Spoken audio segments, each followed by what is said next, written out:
பரிசுத்த நாமத்துக்கு மகிமை உண்டாவதாக. இந்த புதிய நாளை தேவனுடைய கரத்திலிருந்து நாம் ஒவ்வொருவரும் பெற்று தேவனும் நாமும் தேவனுமாய் ஒன்றாக நெருங்கிய உறவு தொடர்பு ஐக்கியத்தில் இருந்து கொண்டு தேவனோடு கூட தேவ ஆலோசனையின்படியான தேவ சித்தத்தை இந்த நாளிலே நிறைவேற்றி தேவனுக்கு மகிமையை கொண்டு வரும்படியாய் நாமும் தேவனும் ஒன்றாக சேர்ந்து மகிழ்ந்து தேவ பிரசன்னத்திலே பர்வதங்களும் மெழுகு போல உருகி போகத்தக்கதாய் இந்த நாளை தந்த தேவாதி தேவனுக்கு இருதயத்தின் ஆழத்திலிருந்து நம்முடைய நேசருக்கு நன்றிகளை செலுத்தி இந்த சத்தத்தை கேட்கிறவங்கள் ஒவ்வொருவரையும் பிதா குமாரன் பரிசுத்தாவின் நாமத்தினாலே ஆசீர்வதித்து வாழ்த்துகிறேன்.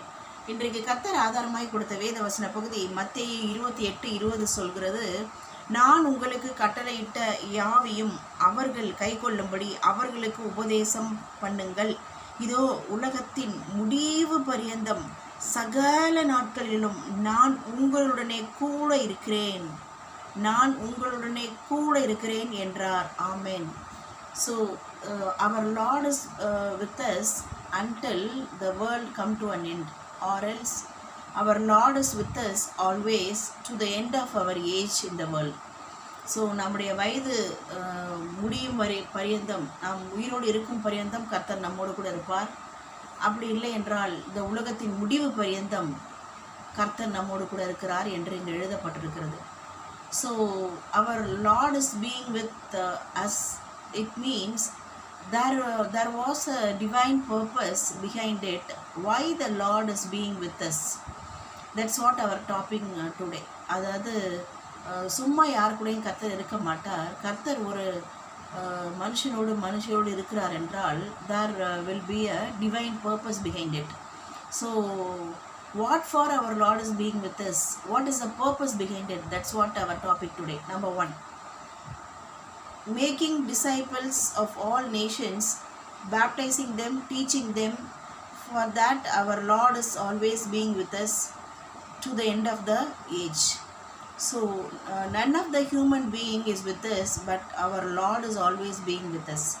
எந்த மனுஷனும் எப்போதும் நம்ம கூடவே இருக்க முடியாது. ஆனால் கர்த்தர் நம்மோடு கூட 24 மணி நேரமும் 7 நாட்களும் 365 நாட்களும் வருஷத்தில் நம்மோடு கூட இருந்து கொண்டு இருக்கிறார். காரணம், ஒரு பர்பஸோடு, ஒரு நோக்கத்தோடு இருக்கிறார். எதற்குன்னா, நாம் உலகமெங்கிலும் புறப்பட்டு போய் சகல ஜனங்களையும் கர்த்தருக்கு சீஷராக்கி பிதாகுமாரன் பரிசுத்தாவின் நாமத்தினாலே ஞானஸ்நானம் கொடுத்து அவர்களுக்கு உபதேசம் பண்ணும்படியாய் கர்த்தர் நம்மோடு கூட தங்கியிருக்கிறார். So there will be a divine purpose.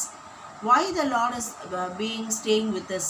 It means I need to go out and make discipleships and giving a baptism to them, and also I need to teach all kinds of people about the words of God. That's the purpose our Lord is being with me or staying with me. Number 2, Genesis 39:2-4.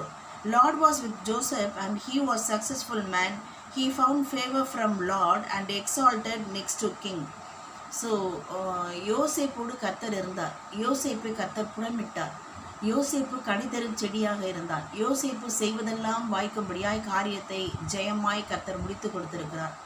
So that's what here it was written, Joseph was a successful man.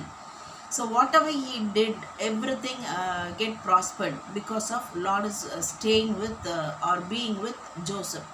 So அப்போது யோசேப்போடு இருந்த தேவன் என்ன பர்பஸ்க்காக இருந்தார்னு பார்ப்போம்னால், the Holy Spirit inside of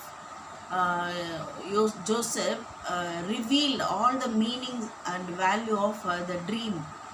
So and also Joseph was exalted next to the king because of the Holy Spirit anointing of giving a meaning of all the dreams. So யோசேப்போடு தங்கியிருந்த பரிசுத்த ஆவியானவர் எல்லா சொப்பனங்களுக்கும் அர்த்தத்தை சொல்லுகிற ஒரு வெளிப்பாட்டின் வரத்தை பெற்ற யோசேப்பாக இருந்தபடினாலே யோசேப்பை ராஜாவுக்கு அடுத்த ஸ்தானத்திலே எகிப்தில் உயர்த்த வேண்டும். அதுதான் தேவனுடைய உன்னத நோக்கம். அந்த உன்னத நோக்கம் திட்டம் நிறைவேறும்படியாய் the Holy Spirit who staying inside of Joseph was a real speciality of Joseph. So யோசேப்போட ஒரு சிறப்பு தன்மையே பரிசுத்த ஆவியானவர் அவரோடு தங்கியிருந்தது தான்.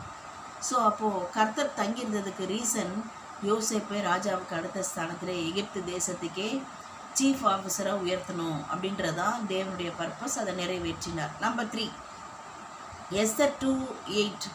Esther used an opportunity what Lord has given unto her and got favor from the Lord and king, favor from the Lord and king, and exalted as a queen over 127 countries.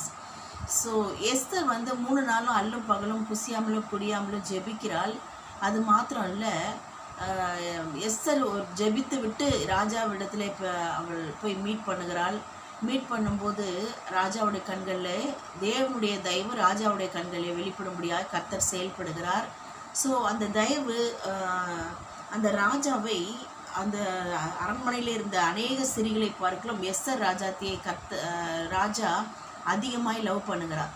So அந்த love ஆனது தேவனுடைய கண்களிலே கிடைத்த தயவை ராஜாவுடைய கண்களிலிருந்து வெளிப்படும்படியா, என்ன வேண்டும் உனக்கு, இந்த ராஜ்யத்திலே பாதி வேணாலும் கேளு, நான் கொடுக்குறேன் என்று சொல்லி அந்த அளவுக்கு ஒரு நேசத்தை ராஜா ஒரு எஸ்தர் ராஜாதி அடிமை பெண், ஒரு அனாதை பெண்ணிடத்திலே வெளிப்படுத்தியிருக்கிறார். ஸோ இதனால எஸ்தர் அகாஸ்வேரு ராஜாவுக்கு மனைவியாய் உயர்த்தப்பட்டது மாத்திரமல்ல, Esther become the queen over 127 countries, and not only that, all the Jews were saved in all 127 countries. So 3 benefits we could see here. So அப்போது ஒரு எஸ்தர் ராஜாத்தியோட ஜபமும் அவளோட தைரியமான இந்த ஆக்ஷனும் அவள் போய் ராஜாவை போய் டைரெக்டாக மீட் பண்ணுறதுக்கு ராஜா கண்களில் தயவு கிடச்சிருக்கு.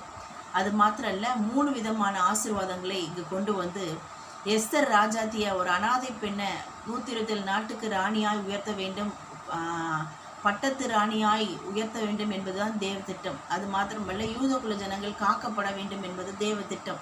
அதற்கு எஸ்தர் ராஜாத்தியை கர்த்தர் பயன்படுத்தி எஸ்தர் ராஜாத்தியோடு கூட கர்த்தர் தங்கியிருந்தார். So the lord was being with Esther.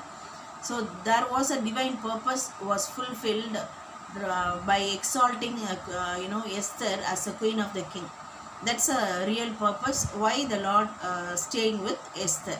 Number 4, Genesis 26:13.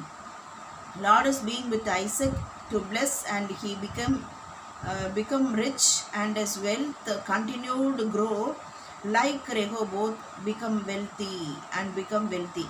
அதாவது Isaac become wealthy and rich man, and also he grew and he got Rehoboth. அதாவது பலிகி பெருகக்கூடிய ஆசீர்வாதத்தை பெற்றுக்கொண்டு ஈசாக்கை அவங்களுடைய தகப்பன் ஆபிரகாம் செல்வ சீமானாய் இருந்தது போல ஈசாக்கை கர்த்தர் செல்வ சீமானாய் உயர்த்தினார். காரணம், கர்த்தர் ஈசாக்கோடு தங்கியிருந்ததன் நோக்கம், அவன் வர விருத்தியடைந்து ஐஸ்வர்யவானாகி மகா பெரியவனானான்.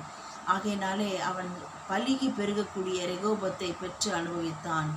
So there was a purpose why the Lord staying with Isaac was fulfilled here. So கர்த்தர் ஐசக்கோடு தங்கியிருந்த நோக்கம் நிறைவேற்றப்பட்டு ஐசக்கையும் கர்த்தர் செல்வ சீமானாய் உயர்த்தி பஞ்ச காலத்திலே 100 மடங்கு அறுவடை செய்யும்படியாய் ஐஸ்வர்யவானாய் ஒரு பெரியவனாய் கர்த்தர் உயர்த்தியிருக்கிறார். அந்த நோக்கம் நிறைவேறும்படியாகத்தான் ஐசக்கோடு கர்த்தர் தங்கியிருந்தார். சத்துருக்களான பெலிஸ்தீர்கள் பார்த்து, நிச்சயமாகவே கர்த்தர் உங்களோடு இருக்கிறார் என்பதை கண்டோம், நீ கர்த்தராலே ஆசீர்வதிக்கப்பட்டவர் தாமே என்பதை நாங்கள் அறிந்து கொண்டோம் என்று சத்துருக்களாகிய பெலிஸ்தியர்கள் ஈசாக்கை பார்த்து சொல்லும் அளவிற்கு தேவனுடைய திட்டம் ஐசக்கோடு கூட தேவன் இருந்து அவரை உயர்த்தி கனம் பண்ணியிருக்கிறார். Number 5, Act chapter 2 verse 41. Peter leading to the baptism of approximately 3,000 people and 5,000 people trusting our Lord in one sermon of preaching. So பேதுரு, ஒரு மீன் பிடித்திருந்த பேதுருவை மனுஷரை பிடிக்கக்கூடிய ஜாதியாக மாற்றி கர்த்தர் பேதுருவை கொண்டு ஒரே பிரசங்கத்திலே 3000 ஆத்துமாக்கள் ஞானஸ்தானத்துக்கு ஒப்பு கொடுத்திருக்கிறார்கள். ஒரே பிரசங்கத்திலே 5000 ஆத்துமாக்கள் விசுவாசிக்க தொடங்கியிருக்கிறார்கள் இயேசுவை. ஸோ இந்த அற்புதமெல்லாம் எப்படி நடந்தது என்று பார்ப்போமானால், the Peter had the revelatory gift to reveal all the secret things from the any kind of man or any kind of things or any kind of matter. That's the speciality of Peter. The Lord staying with Peter and used Peter in his ministry to save the 5,000 people believed Lord, and 3,000 people took baptism. That's the purpose, the Lord why staying with Peter.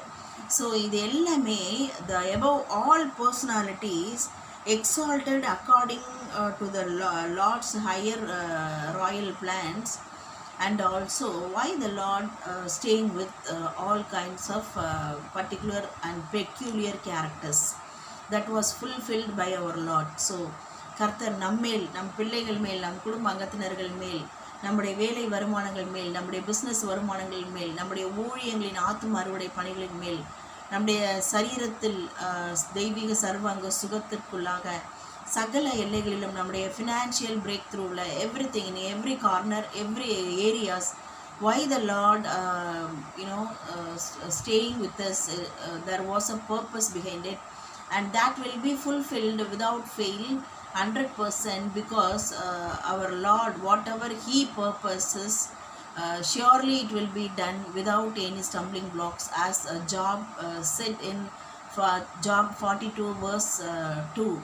So everything will be fulfilled in His right time to exalt us, to exalt our descendants, and also we will be rejoicing with along with our Jesus Christ after fulfilling all the divine purposes of our Lord will get fulfilled. So that is the purpose. The Lord is staying with us.